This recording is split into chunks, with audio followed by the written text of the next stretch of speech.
Strait of Hormuz. June 6, 2026, 9:35 p.m. local time. Four Iranian drones are moving toward the most strategically critical waterway on the planet. 20% of the world's traded oil passes through here every single day. The U.S. military shoots them down. Within hours, American aircraft strike Iranian military radar sites on Qeshm Island and in the Sirik region. Iran calls it a ceasefire violation. Washington calls it self-defense. This morning, a senior advisor to Tehran's leadership told CNN that negotiations are at a complete deadlock and that the ball is in Trump's court. That same morning, the Iranian national football team, visas granted 48 hours ago, is on its way to its training base in Tijuana, Mexico. Their first match is in Los Angeles in 8 days. They are playing in the country that is blockading them militarily and economically. The 2026 FIFA World Cup begins in 3 days. A nuclear deal is sitting right now on Donald Trump's desk.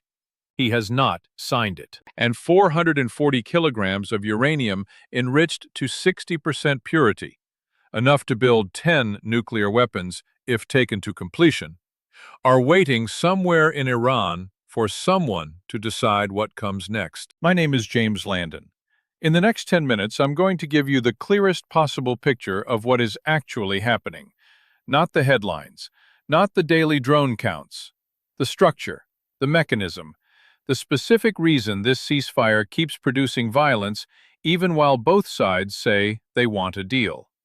February 28, 2026. The United States, 1026. The United States and Israel launch a coordinated air campaign against Iran. Supreme Leader Ali Khamenei is killed in the first 6 hours. Iran responds by closing the Strait of Hormuz. Global energy markets go into immediate shock. April 8th. Pakistan brokers a conditional 2-week ceasefire. The Islamabad talks begin. It is the first time since 1979 that American and Iranian officials sit across a table from each other. They fail. Iran describes an agreement as just inches away, but accuses Washington of maximalist demands. April 13. The United States imposes a full naval blockade on Iran, while simultaneously extending the ceasefire. Think about that combination. A ceasefire, an agreement not to resume large-scale military operations, and simultaneously a naval blockade, which is itself traditionally an act of war. Washington says these two things are compatible. Tehran says they are not. That tension has never been resolved. Late May. American and Iranian negotiators quietly reach a tentative agreement on a memorandum of understanding, specific and limited terms, a 60-day ceasefire extension, reopening of the strait, end of the naval blockade, launch of a new nuclear negotiating track. That deal went to Trump's desk. He has not signed it. What does Trump gain from signing? The strait reopens. Oil prices fall. Markets rally. He can credibly claim he resolved the energy crisis. What does he lose? His pressure on Iran. Every day the strait stays closed and the blockade squeezes Iran's economy, Iran has more incentive to make concessions on the nuclear question. The moment the strait reopens, Iran's immediate pain goes down, and its incentive to make the hard concessions goes down with it. That is why Trump has not signed. Not because he doesn't want a deal, but because signing the memorandum now weakens his position in the nuclear negotiation that has to come afterward. The problem with that logic? It is exactly this maintained pressure that produces the nightly incidents like last night's, and that makes a final deal harder to reach with every passing day. Iran currently holds 440 kilograms of uranium enriched to 60% purity. The IAEA has confirmed this number. Here is what the nuclear physics actually tells us. Weapons-grade uranium is defined as 90% enrichment or higher. Getting from natural uranium, less than 1% fissile material, to 60% enrichment represents approximately 99% of the total technical effort required.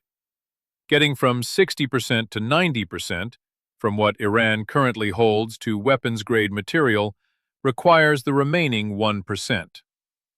440 kilograms at 60% is theoretically sufficient for 10 to 11 low-technology atomic bombs. Stored in hexafluoride gas form, in canisters the size of scuba tanks. The United States position. Iran must stop all enrichment, export, or dilute its stockpile, accept full IAEA monitoring, and dismantle its advanced centrifuge cascades. Iran's position? Uranium enrichment is a national right. Iran will not surrender it as a precondition. This is not a negotiating position. It is a red line. These two positions are not close to each other. They represent a structural gap that the 60-day memorandum explicitly does not address, because both sides know that trying to address it directly is what killed the Islamabad talks. This is not a coincidence. It is domestic politics on both sides. Iran, whose supreme leader was killed, whose military infrastructure was destroyed, whose economy is under blockade, needs the image of its athletes competing on the world stage. The Iranian team's presence in Los Angeles on June 15th is a statement about Iranian national identity that goes far beyond the score of a football match. Trump needs the World Cup too. He is co-host of the biggest sporting event in human history. Having the Iranian team play in Los Angeles while simultaneously negotiating a nuclear ceasefire with Tehran gives him an image, that of a deal-maker capable of holding a war and a world tournament in the same hand. Both governments made the same calculation. The team plays. The war continues. The negotiations continue. The drones continue. All of this happens at the same time, in the same world, on the same news cycle. This is the world as it actually is in June 2026. First scenario. Trump signs. The Strait reopens. Oil drops $15 to $20 per barrel in the first week. Markets rally. The blockade lifts. Risk. Iran's incentive to make real nuclear concessions goes down immediately. Second scenario. Trump does not sign. Daily incidents continue. The ceasefire gradually erodes into something that looks like low-intensity warfare. The Strait stays contested. Oil stays above $100. The 45 million people the World Food Program identified in March as potentially facing acute food insecurity continue to suffer. Third scenario, escalation. One incident produces casualties that cannot be managed quietly. Iran shoots down a U.S. aircraft. The U.S. strikes something of strategic significance inside Iran. The current architecture, daily military incidents, mutual accusations of bad faith, no functioning communication channel, makes this scenario structurally more likely with every passing day. Fourth scenario, breakthrough.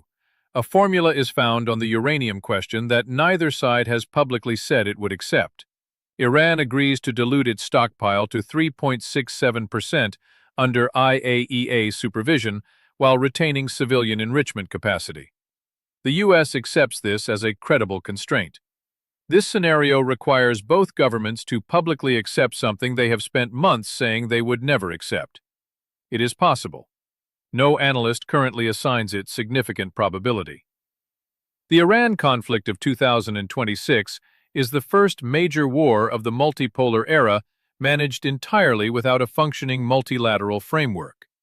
The UN Security Council was vetoed into paralysis. The JCPOA framework was destroyed in 2018. The European diplomatic track went dark when the bombs fell in February. What filled the vacuum? Pakistan.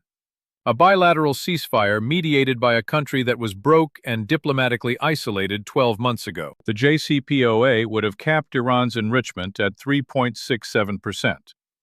Trump withdrew from it in 2018. 8 years later, Iran holds near weapons-grade material sufficient for 10 bombs, and the only tools available are military pressure, economic sanctions, and bilateral negotiations between two governments that distrust each other profoundly. The world spent decades building frameworks to prevent exactly this situation. Those frameworks are gone. Last night, U.S. forces shot down Iranian drones over the Strait of Hormuz. This morning, Iran called it a ceasefire violation. This afternoon, the Iranian football team boarded a plane for Tijuana, and somewhere in Iran, 440 kilograms of uranium in canisters the size of scuba tanks are waiting for someone to decide what comes next. My name is James Landon.